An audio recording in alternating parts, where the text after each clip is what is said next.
this one. You can do this one. Hi, Andrew. Nice to see you again. And I'm interested in this topic. This is something that you mentioned the other week about demeanour. And yeah, it was an interesting thing that provoked you with this, with seeing, should we say, political characters um, interacting with each other. And they're quite different ways of doing that. And I think it's really interesting, isn't it, watching how people interact and their demeanour. Yeah, let's have a look. What does demeanour mean? Well, Rebecca, I'm glad you asked me what demeanor means because I've just looked it up in the dictionary. Um, so yeah, we were in general discussion. I threw up this thing. Let's talk for real. I said been not following but aware of the American presidential election, and the two contrasting demeanors of the presidential candidates. Kennedy would consider himself one, but he thinks that Wi-Fi contaminates water and that sort of stuff. Well, I won't go there. So you've got Kamala Harris, whose demeanor is joyful, smiling. She looks happy. And the other bloke looks like a grisly old bloke who goes around insulting and abusing people and never looks happy. So it's this amazing stark contrast. And it got me thinking, what is my demeanor? Have I got a demeanor? Is it a one-dimensional thing? We've got many demeanors. Can we change demeanor situationally? Does it develop and mature? I don't know much about demeanor. We've all got one. We've been carrying it around. And is our demeanor what other people think it is? I'm making a speech here already. So it got me really wondering what a demeanor is.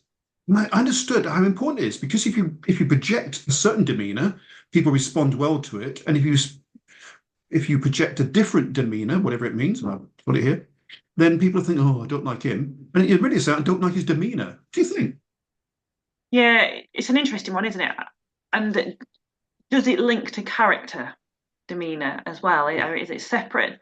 Oh no. Is it the same? These subtle differences. But you are right. I think how you come across to other people really influences how people respond to you and Mm, whether they want to engage with you further as well. We've mm, all had that experience where somebody's been quite rude to us or scowled at us or whatever it is, and then you think, it puts you off wanting to have that interaction again and you're more likely to avoid them. mm. But I think sometimes people don't realize how they come across. It is quite deep, and we're straight away picking on the negatives. You can have a positive demeanor. It can project positivity, joyfulness, happiness, which is a Kamala Harris thing. Whether she's just coached to do that, whether she's always been like that. I've seen some clips of her when she was California district attorney and senator and that sort of stuff. So she is. So yeah, there is a lot in this, and I did look up. I thought, well, is it personality? And no, it's not. Is it disposition? I looked that up again this morning. It's not that. My understanding as a non-psychologist is that demeanor is the word used in the dictionary is bearing. If I can be really dull here, but actually it's demeanor. Outward behavior. So demeanor is behavioral. It's not a personality Mhm. purely character based. It's what you do in your behavior to indicate a certain character, if you like. So it's behavioral. Demeanor is outward behavior or bearing. That's interesting that it's behavior, isn't it? Yes, I hadn't picked up on that. It's a behavioral thing rather than a Mm. characteristic. And I suppose it does link to it to a degree, but yeah, and how we behave is that's what people notice, isn't it? Not necessarily their words and things, it's how they actually behave.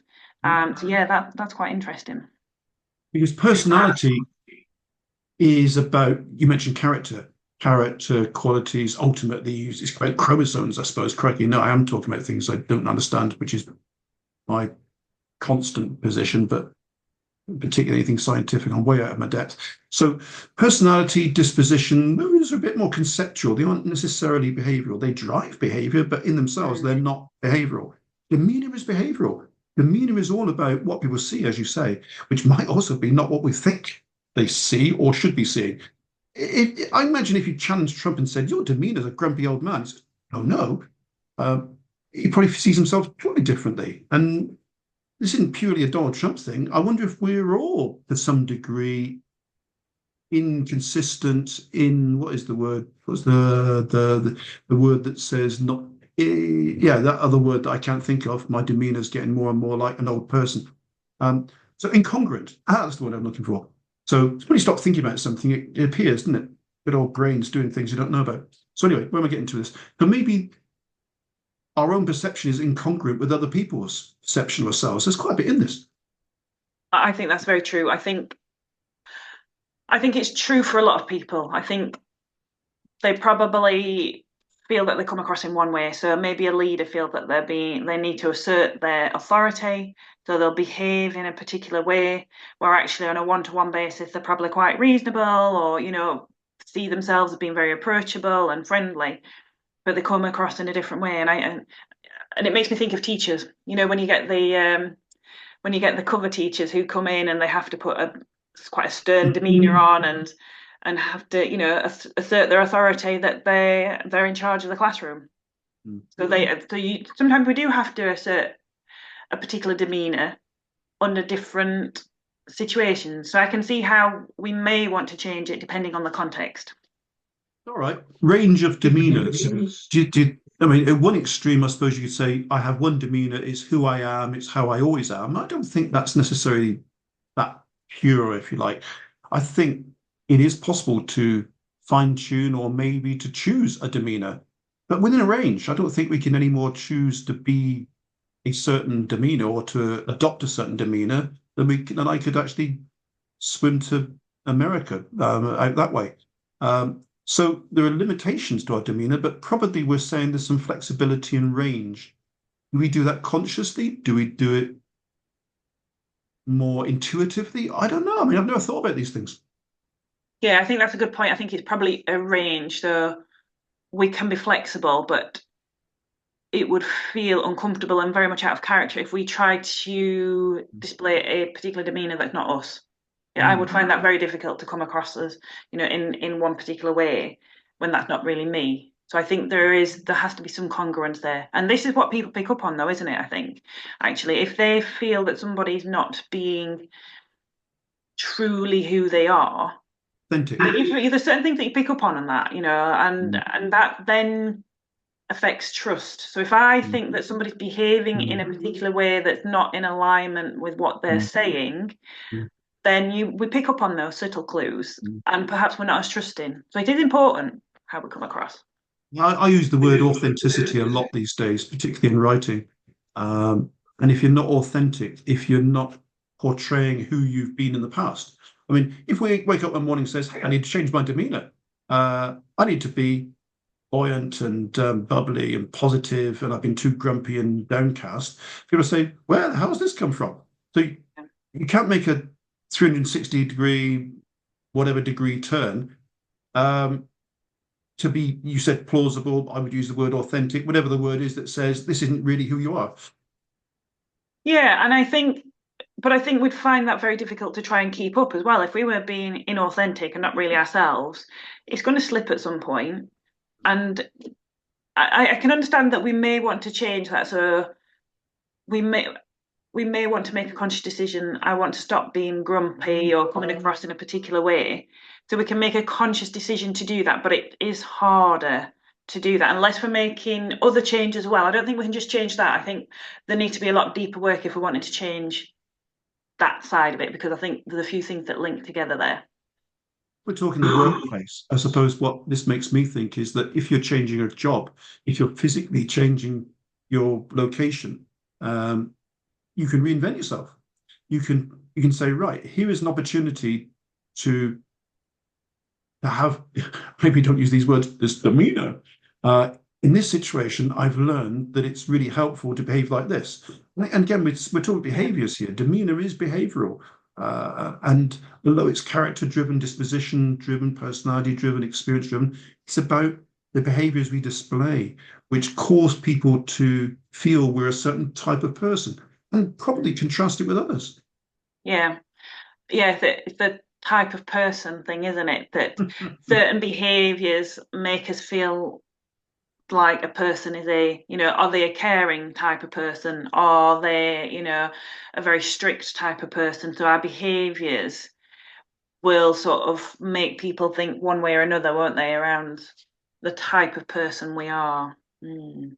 I mean, we both do a lot of coaching work, and I'm engaged to do a significant piece of one-to-one work with a senior person soon. And what I'm conscious of in planning that, and I'm doing that today, is what will be my demeanor? What will be the appropriate demeanor to, on first contact, cause someone to think I can work with them, I can, in a challenging but constructive way, get them to positive outcomes. And I think that's got a lot to do with my demeanor. So first impressions are important, and first impressions are based on a demeanor. Mm. That is true, and you can't have that first impression a second time, can you? You know, and I think that's an interesting thing. So how do we want to, and this is something that we can do, I suppose, is set an intention, is how do we want to show up? What you've just said, how do we want to set these boundaries and things? Because that will lay the foundation for a lot of future interactions. I think that's what I would want to take away from this, and other people to take away from this, is how do you want to come across, and what's your intention for your Mm. interactions with other people? I think that intent word is very interesting, isn't it? Because the more conscious we are about the intended outcomes, our intent. My intent is to, on first contact or two, simply establish a position from which incrementally, iteratively, all the other I's I talk about immersively and that sort of stuff, develop a positive developmental relationship. And so it's very much in my mind, demeanor in a week and a bit's time being about how I'm perceived, not about how I see myself. It's entirely about the outward perception of my behavior. Yeah, because that's the important point, isn't it? We may feel that we're behaving in a certain way, but if everybody else around us doesn't see that, then that's the issue. Perception is reality. It sounds trite, but it's absolutely true. Um, and I know I've used perception is reality and said those words many, many times over the last 40 years. I've never linked them to demeanor before. It's always been perception's reality, move on. Instead of perception's reality, what that means is your demeanor is what's being perceived and judged, not just some conceptual, nebulous, abstract thing. Perception is based on something concrete, observable, called your behavior, which is your demeanor. I want my demeanor to be one of a caring, interested, competent, credible person. It's quite a bit to live up to. Because if you're doing that consciously, then you say, what are the behaviors which will indicate that demeanor?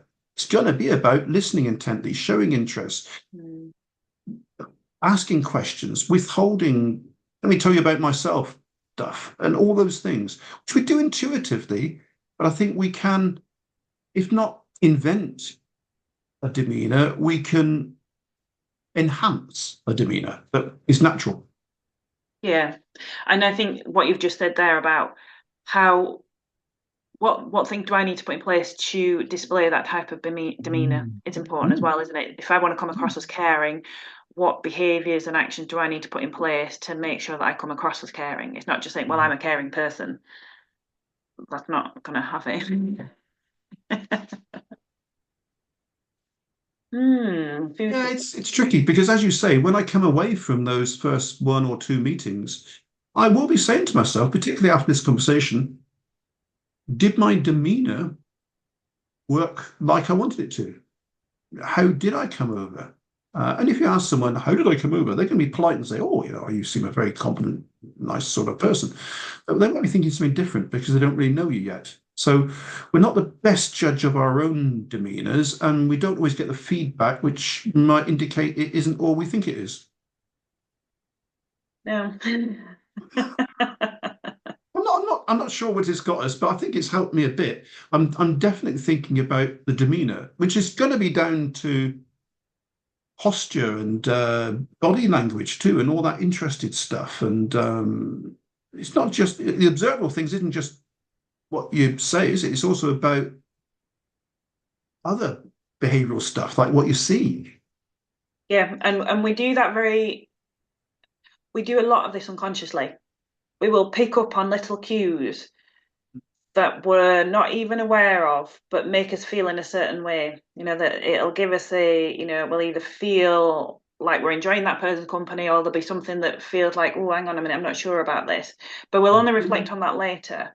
Mhm. But we're very good. Human beings are very good at picking up on these very subtle cues, even without realizing. Okay. And finally, because we always try and keep these fairly tight, I'm now thinking only through this interactive process, these learning conversations we have, I wouldn't have thought it if I was just sitting here alone. It's not just about me, it's about the person I'm working with demeanor. What am I reading from them? Is their demeanor one of disinterest, disengagement? Is their demeanor one of positive engagement in a process which will help them as I want it to? So it's not just about making judgments on our own demeanor, it's reading others. Yeah, very important when we're developing these sort of coaching relationships, isn't it? We label it other things, don't we? Attitude, personality, mood. Demeanor's in there somewhere, and it's different from all of those. And I wouldn't pretend I fully understood it alongside other things, but I do see it as distinctly different. Yeah, yeah. And so we come to a close. Thank you. Otherwise, my demeanor will suggest that we ought to have finished by now. Yeah. Thank you as ever.